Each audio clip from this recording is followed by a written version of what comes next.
दोस्तों, पिछले कुछ सालों से हमारे भारत के महान वैज्ञानिक एक बहुत ही लीथल और बहुत ही खतरनाक हथियार को तैयार कर रहे हैं। और आपको जानकर खुशी होगी कि भारत को इस प्रोजेक्ट में बनाए जा रहे हथियार को लेकर एक बहुत ही बड़ा ब्रेक थ्रू हासिल होने वाला है। दोस्तों, हमारे भारत के महान वैज्ञानिक इसके टेस्ट को जल्द से जल्द संपन्न करने के लिए दिन रात एक करके लगातार मेहनत कर रहे हैं।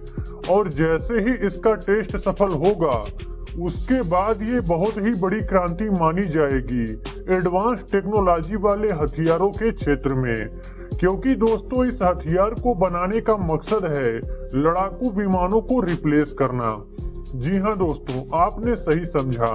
हमारे भारतीय वैज्ञानिक एक ऐसे हाई टेक्नोलॉजी वाले अस्त्र का विकास कर रहे हैं जो कि भविष्य में लड़ाकू विमान को पूरी तरह रिप्लेस कर देगा। दोस्तों, आज की तारीख में दुनिया के जितने भी तमाम देश हैं वो चाहते हैं कि एक ऐसा हथियार आए जो लड़ाकू विमानों को रिप्लेस कर दे, मतलब कि लड़ाकू विमानों को रखने की जरूरत ही ना पड़े।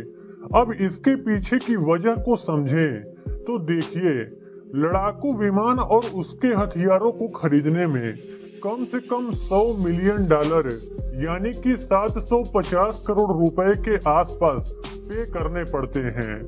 उसके बाद वह सेना में शामिल होता है और फिर वहां पर उसको उड़ाने का जो खर्च आता है वह भी बहुत ही ज्यादा, तकरीबन 7 से लेकर 10 लाख रुपए प्रति घंटा खर्च होता है एक लड़ाकू विमान के ऊपर।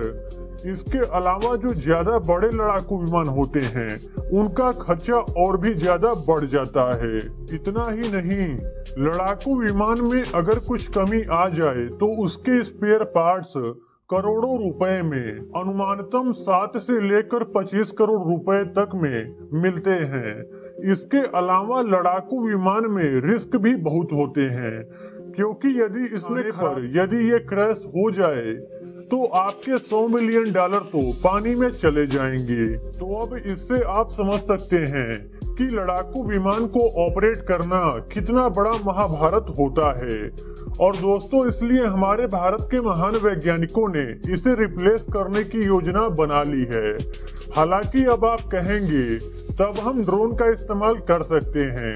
तो देखिए, यह ड्रोन वाली बात कई देशों की सेनाओं द्वारा ट्राई किया जा चुका है, लेकिन वह सफल नहीं हो पाए हैं। और होंगे भी कैसे, क्योंकि सुई का काम तलवार तो नहीं कर सकती। मतलब कि ड्रोन का काम अलग है और लड़ाकू विमान का अलग। और दोस्तों, इसलिए हमारे भारत के महान वैज्ञानिक बना रहे हैं लॉयल विंग मैन। जी हाँ दोस्तों, लॉयल विंग मैन। दोस्तों, भारत के अलावा पूरी दुनिया में रूस, चीन और अमेरिका ऐसे देश हैं जो इस पर काम कर रहे हैं। अब इस विंगमैन के बारे में समझा जाए तो देखिए, यह एक तरह का ड्रोन होगा जो लड़ाकू विमान के साथ साथ उड़ेगा। यानी कि एक लड़ाकू विमान होगा और उस लड़ाकू विमान के इर्द गिर्द 5 से लेकर 6 ड्रोन चलेंगे। और जो लड़ाकू विमान के अंदर बैठा पायलट होगा वही इन सभी ड्रोनों को कंट्रोल करेगा। और दोस्तों, उन सभी विंगमैन ड्रोन में लगे होंगे मिसाइल, जैसे कि लड़ाकू विमान में लगे रहते हैं।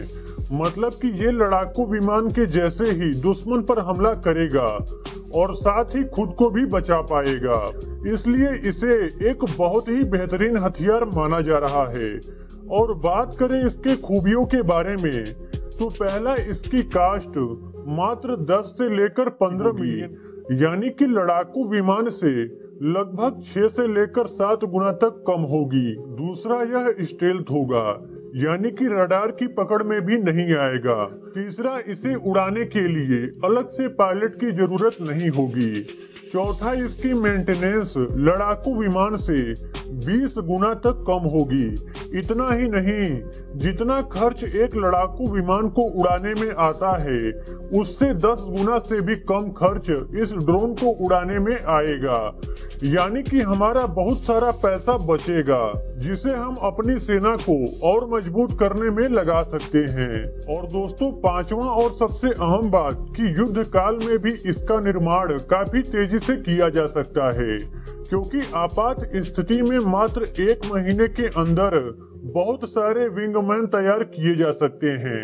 वहीं लड़ाकू विमान की बात करें तो इतने कम समय में मुश्किल से 1 या 2 ही लड़ाकू विमान तैयार किए जा सकते हैं। मतलब कि आप युद्ध काल में भी कई सारे विंगमैन बनाकर चीन से ज्यादा अपनी एयर पावर बढ़ा सकते हैं। अब बात आती है कि यह हमारे भारतीय सेना को कब तक मिल जाएगा। तो मैं आपको बता दूं कि अप्रैल 2020 में पहली बार भारत ने दुनिया को अपने लॉयल विंगमैन प्रोटोटाइप को दिखाया था और फिर खबर आई कि इसमें लगने वाला HTFE इंजन बनकर तैयार हो चुका है और उसका जल्द ही परीक्षण किया जाएगा। और जैसा कि आप जानते ही हैं कि किसी भी हथियार को बनाने में 50% काम बाकी होता है सिर्फ और सिर्फ इंजन बनाने का। मतलब कि अगर आपने इंजन बना लिया तो मानकर चलिए कि आपने आधा काम खत्म कर लिया है। हालांकि रक्षा सूत्रों की माने तो 2024 तक बनाकर इसे तैयार कर लिया जाएगा। तो दोस्तों आज की इस वीडियो में फिलहाल के लिए बस इतना ही। और यदि आपको इस वीडियो में बताई गई जानकारी अच्छी लगी हो तो वीडियो को एक लाइक अवश्य कर दीजिएगा। मिलते हैं दोस्तों अगली वीडियो में, तब तक के लिए जय हिंद, वंदे मातरम।